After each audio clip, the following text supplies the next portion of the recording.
దాకా ఉన్న పరిచయం చేసిన వినోద్ సార్ అని ఎక్స్ట్రా మీద ఆయనని. నేనేంటంటే ఉద్యోగం అనే గమ్ములను అతుక్కుని ఉండిపోయి ఎన్ని రోజుల వరకు చేస్తున్నానే కానీ ఆదాయం లేదు. ప్రెజర్ ఎక్కున్నాను. ఇప్పటికి కూడా నాకు ప్రెజర్ ఉంటూనే ఉంది. ఎప్పుడు మానిద్దామనే చూస్తున్నాను. ఆ గమ్ముకు అతుక్కొని నేనే కాదు చాలా మంది ఉద్యోగం అనేసరికి ఆ గమ్ముకు అతుక్కున్నారు తప్ప అందులో లైఫ్ లేదని ఎవరికీ తెలియట్లేదు.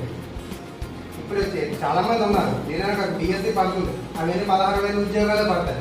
కానీ మనం పెట్టేది మాత్రం లక్షల మంది పెడతాం. అందులో వచ్చి 16,000 మందికి కదా కోచింగ్ తీసుకోవడానికి వెళ్తారు. వాళ్ళ మీద వాళ్ళు ఇన్వెస్ట్మెంట్ చేసుకుంటారు. ఆయన వచ్చి 16,000 మందికి ఇంకెక్కువ మందికి కూడా రావు.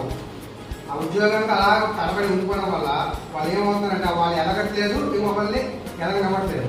అదే మన విషయం ఏంటంటే మనం ఎదుగుతూ మన డౌన్లో ఎవరు జాయిన్ అవుతారు వాళ్ళు కూడా మన పైకి లేస్తూ మనం ఇందులో డబ్బులు బాగా సంపాదించవచ్చు.